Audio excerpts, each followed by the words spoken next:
فاویس کے معزز ناظرین السلام علیکم۔ حضرت یوسف علیہ السلام ابھی نوجوان تھے جب انہیں ایک مصری رئیس المعروف العزیز کے ہاتھوں غلامی میں فروخت کر دیا گیا۔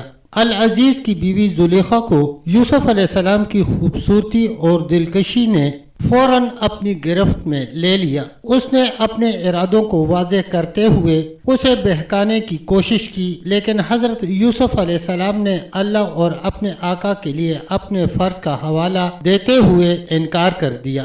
تاہم زلیخا نے جواب کے لیے نفی نہیں کی اور حضرت یوسف علیہ السلام کا تعاقب تیز ہونے لگا۔ وہ اکثر اس کے ساتھ اکیلے رہنے کے بہانے ڈھونڈتی تھی، اسے اپنے دلکشوں سے نیچا دکھانے کی کوشش کرتی تھی، لیکن حضرت یوسف علیہ السلام پرعزم رہے، ان کا ایمان اور اخلاق متزلزل تھے۔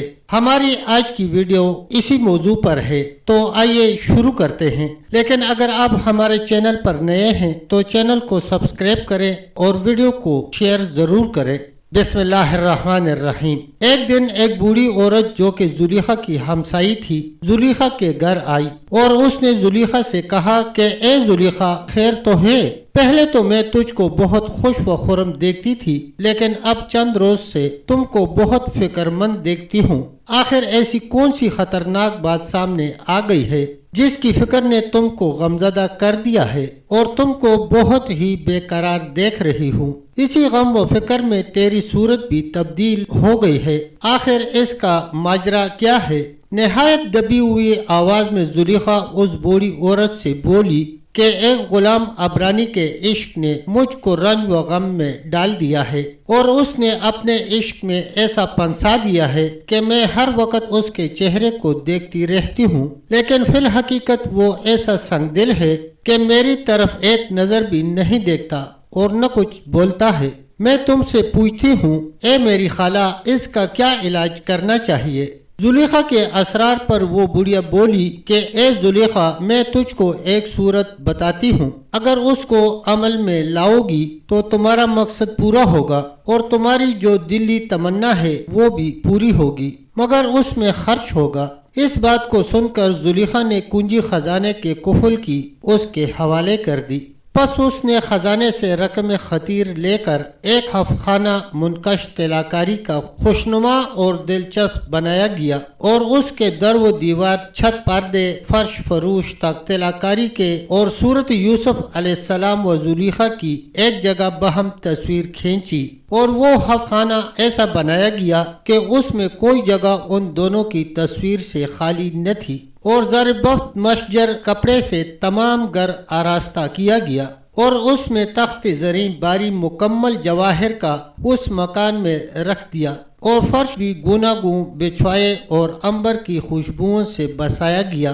الغرض اسباب بادشاہی خانہ میں سب موجود تھے۔ بالآخر زلیخا مباشرت کے ارادے سے حضرت یوسف علیہ السلام کو اس کے اندر لے گئی اور ان کی معصیت پر کمر باندھی۔ تمام مکان کے دروازے مقفل کر دیے گئے اور پھر حضرت یوسف علیہ السلام کو ساتھ دے کر بیٹھی۔ حضرت یوسف علیہ السلام نے نظر کر کے دیکھا کہ خانے کے در و دیوار و چھت و پردے و فرش و فروش پر تمام تصویریں دونوں کی آویزاں ہیں اور تمام مکان بھی خوشبوؤں سے معطر ہو رہا ہے۔ جس طرف نظر کرتے تو دیکھتے کہ صورت اپنی اور زلیخا کی آویزاں ہیں۔ یہ دیکھ کر حضرت یوسف علیہ السلام نے سوچا کہ شاید یہ کچھ راز ہے جس کی وجہ سے یہ سب کچھ کیا گیا ہے۔ چنانچہ حضرت یوسف علیہ السلام نے معلوم کیا کہ میرے لیے کچھ فریب کیا گیا ہے اور اپنے دل میں پختہ خیال کیا کہ اگر مجھ کو ٹکڑے ٹکڑے بھی کر دیا جائے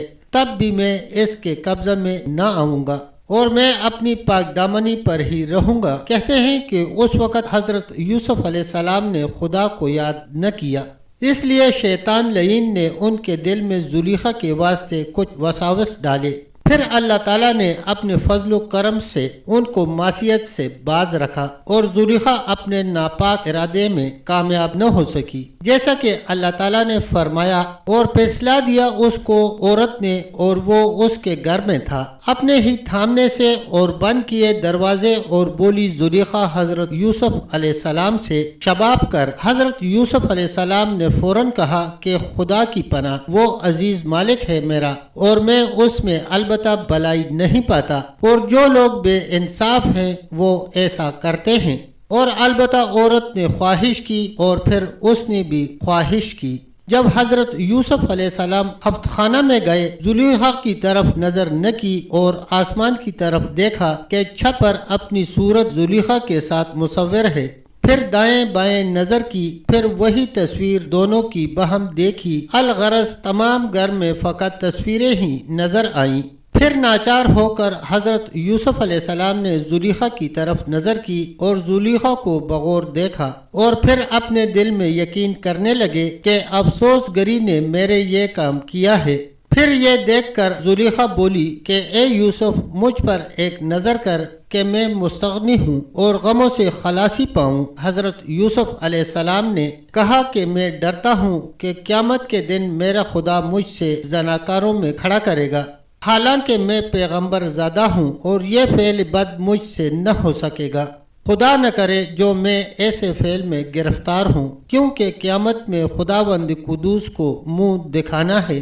پھر زلیخا بولی، اے یوسف، ذرا مجھ پر نظر کر، ذرا آ تجھے گود میں لوں اور اپنی چھاتی سے لگاؤں، ماہر و گل کل زلف کو میرے ساتھ ملا۔ حضرت یوسف علیہ السلام نے کہا کہ مصور کی طرف دیکھ، یہ کل خاک میں ملیں گے۔ پھر زلیخا بولی، کیوں مجھے ستاتا ہے، آرام جان دے۔ آپ نے کہا، مجھے دو باتوں کا غم ہے، ایک تو مجھے خدا کا ڈر ہے اور یہ سب سے بڑا ڈر ہے، اور دوسرا یہ حق عزیز کا ہے، میں کیسے استعمال کروں؟ اور اس نے مجھے ہر طرح سے آرام میں رکھا ہے، میری غیرت تقاضا نہیں کرتی کہ میں ایسی حرکت کروں۔ اس بات کو سن کر زلیخا بولی کہ عزیز مصر سے مت ڈر، میں اس کو زہر قاتل کھلا کر مار ڈالوں گی، اور پھر سارے گھر کی سلطنت بھی تم کو دے دوں گی، اور تم تو مجھ سے یہ کہتے ہو کہ میرا خدا تو بڑا رحیم و کریم ہے اور گناہگاروں پر ہمیشہ رحم کرتا ہے، اور میں یہ بھی وعدہ کرتی ہوں کہ اگر تو نے میری خواہش پوری کر دی تو جو کچھ گنج و خزانہ میرا ہے سب تیرے خدا کے نام پر صدقہ و کفارہ دوں گی، تب تو تیرا خدا خوش ہو جائے گا اور سارے گناہ بھی معاف کر دے گا۔ یہ باتیں سن کر حضرت یوسف علیہ السلام نے فرمایا، اے زلیخا، میرا خدا رشوت نہیں لیتا جو تو ارادہ رکھتی ہے۔ اے زلیخا، یہ تمام خرافات کہلاتے ہیں، مجھ سے ہرگز نہیں ہو سکتے۔ یہ سن کر زلیخا بالکل مایوس ہو گئی اور بہت ہی بے تابی کے ساتھ رونے لگی، اور حضرت یوسف علیہ السلام برابر اس فعل بد سے زلیخا کو منع ہی کرتے رہے، اور کسی لمحہ بھی آپ نے اس فعل بد کا ارادہ یا قصد نہ فرمایا، اور یہی شان نبی کی ہوتی ہے۔ پس بار بار اصرار پر حضرت یوسف علیہ السلام کچھ مائل ہوئے، لیکن پھر دل میں سخت اندیشہ کرنے لگے۔ پیارے دوستو، تب تک اتنا ہی، ملتے ہیں انشاءاللہ ویڈیو کے اگلے حصے کے ساتھ، تب تک کے لیے اللہ حافظ، اللہ نگہبان۔